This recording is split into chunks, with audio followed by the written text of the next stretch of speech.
You've run into burning buildings 47 times in your career.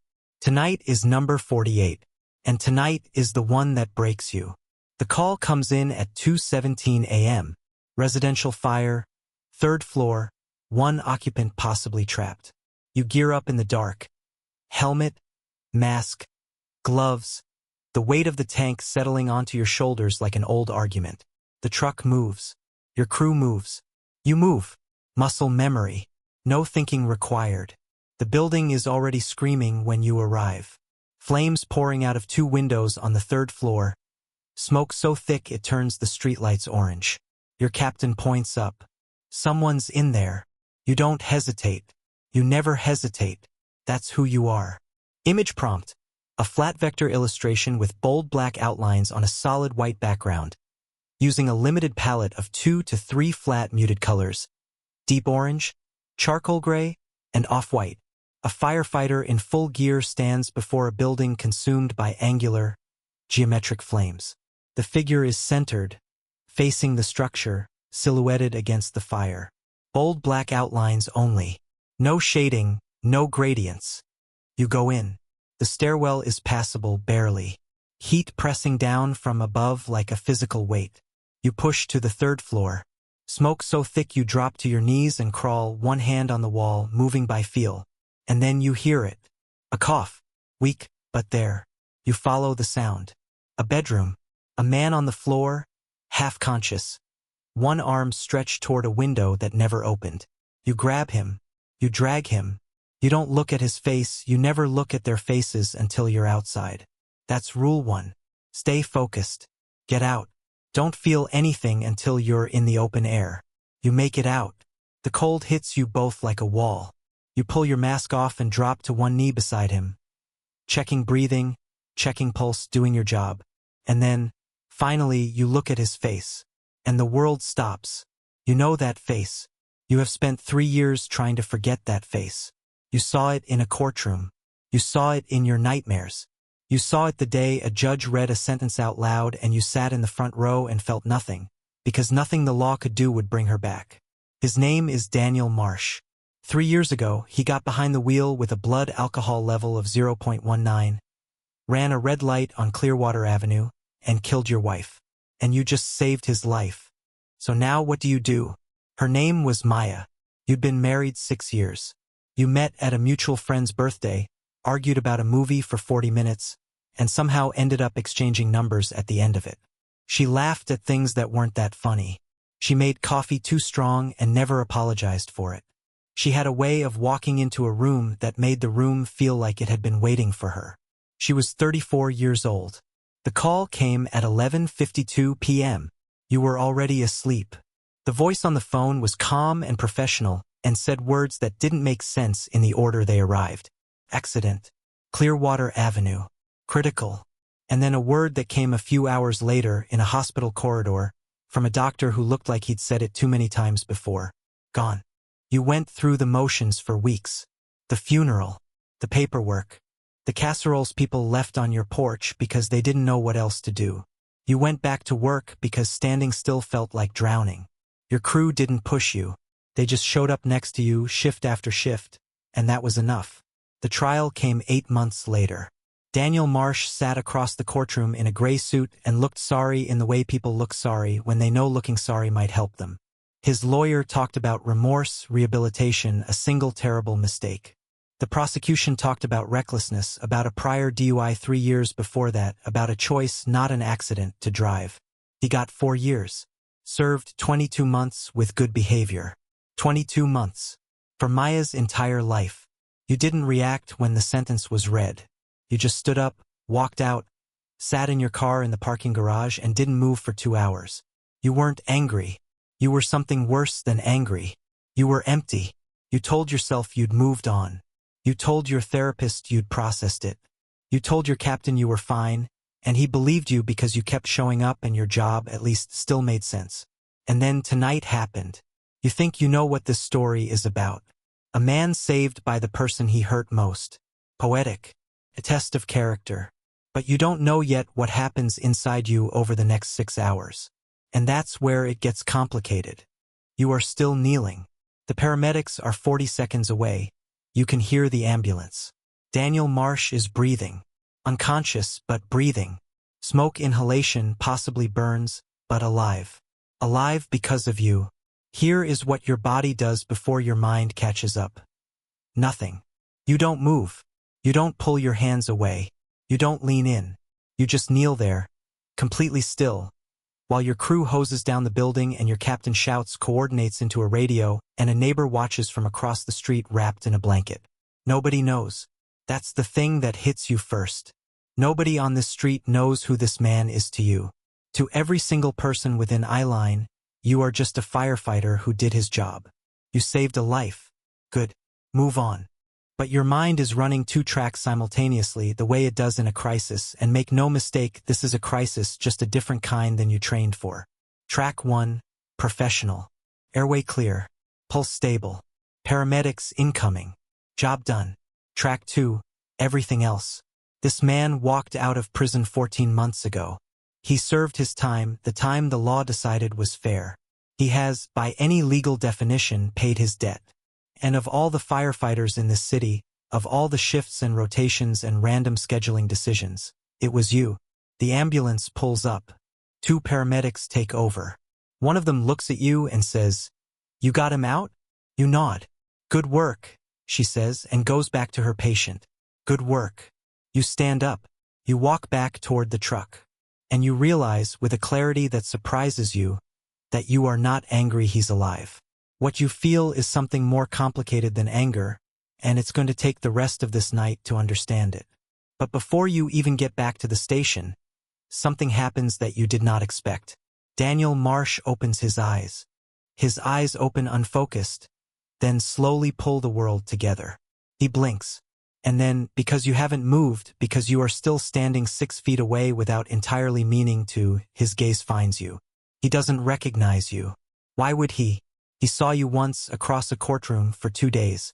You were one face in a row of faces.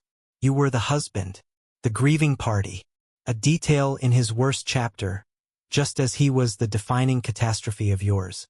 But you recognize him, completely, instantly, the same way you'd recognize a scar. He says something. His voice is raw from the smoke, barely there. You step closer, not because you want to, but because it's involuntary.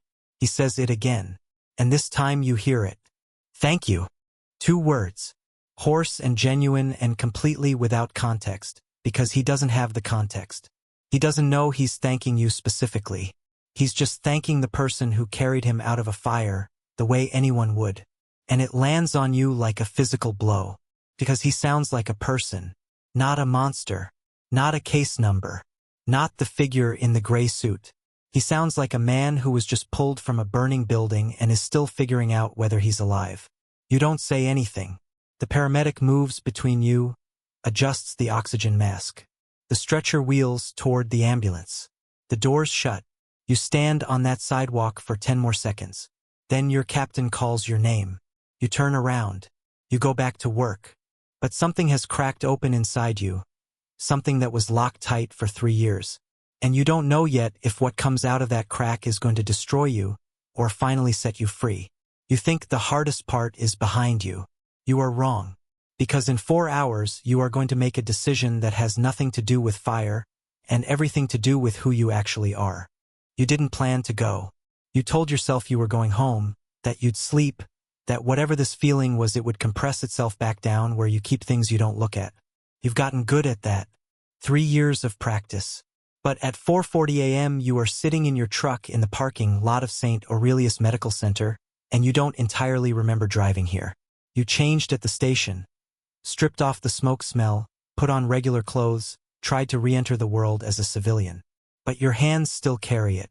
They always do. That faint chemical trace that no soap fully removes. You sit in the truck for 11 minutes. You watch the clock on the dashboard move and you don't do anything except breathe and try to understand why you came. Here is what you tell yourself. You're here as a first responder following up on a patient. Routine. Professional. You've done it before. It means nothing. Here is what's actually true. You need to see him again. You don't know why. You just know that if you drive home and stare at the ceiling, Something in you will not survive the night intact. You go in. The front desk gives you a room number without much resistance. Department ID. Responding firefighter. Patient from the Meridian Street fire. Room 214. Smoke inhalation. Minor burns on the left forearm. Stable condition. Resting. You take the elevator to the second floor. You stop outside room 214. The door is open. He's awake.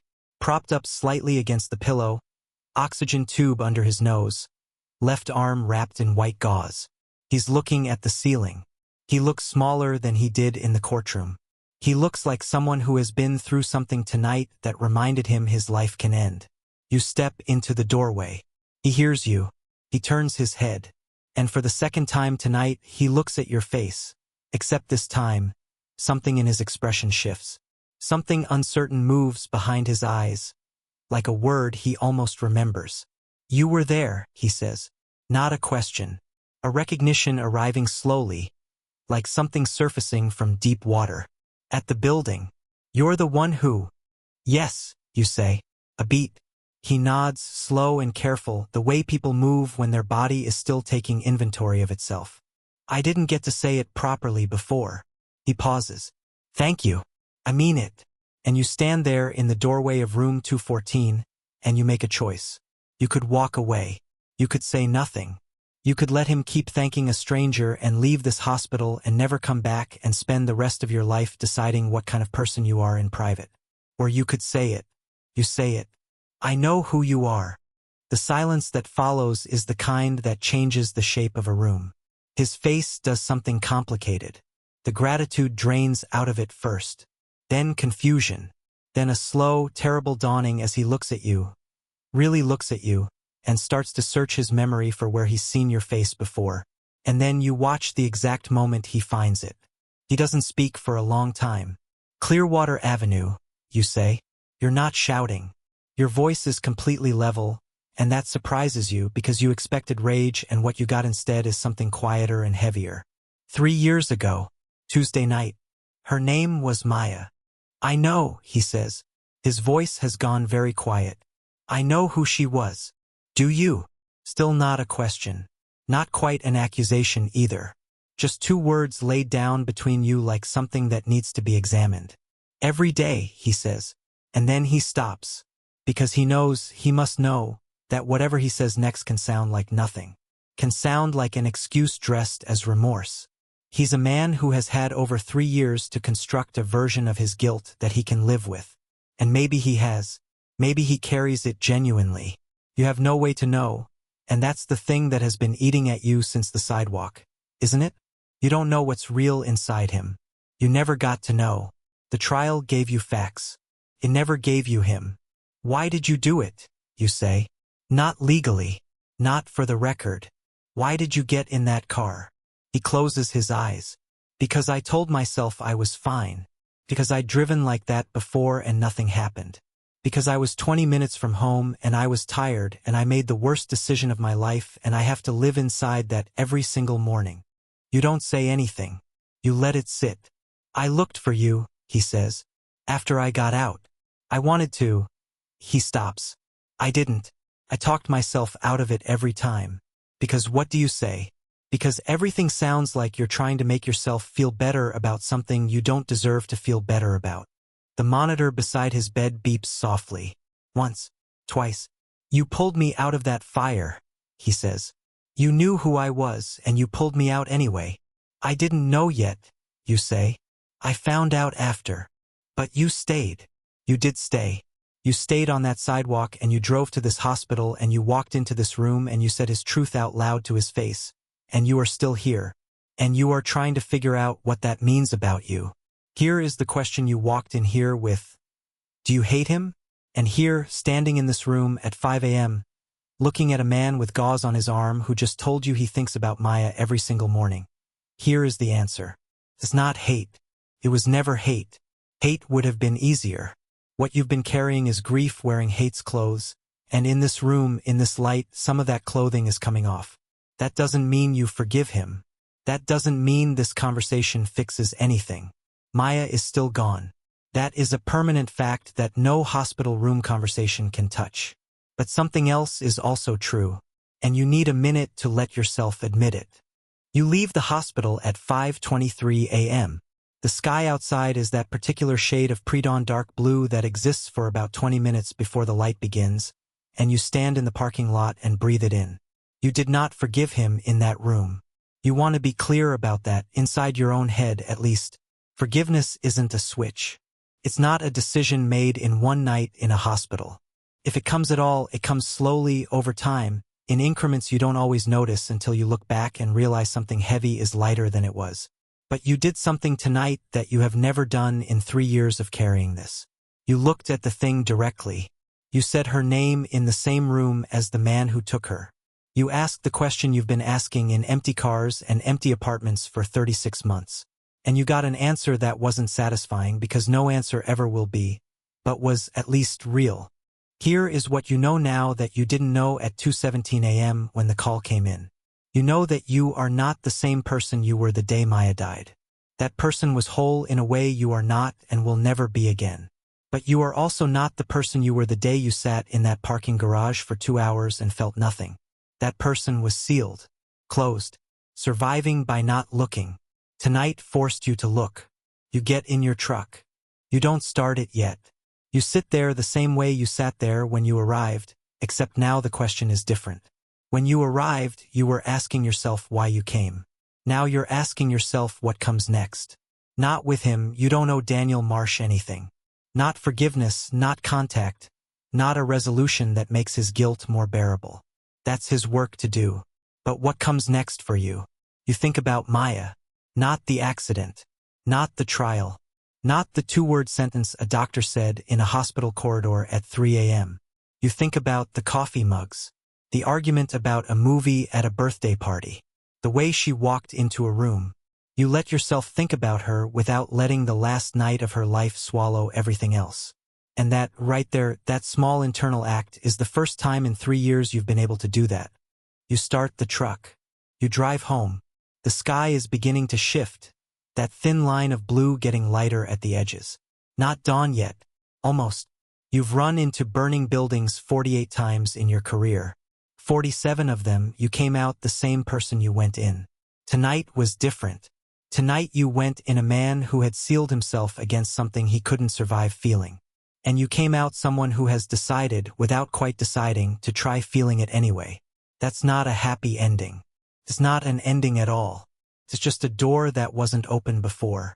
And for now, at 5:30 in the morning, driving home through a city that doesn't know any of this happened. For now, that's enough.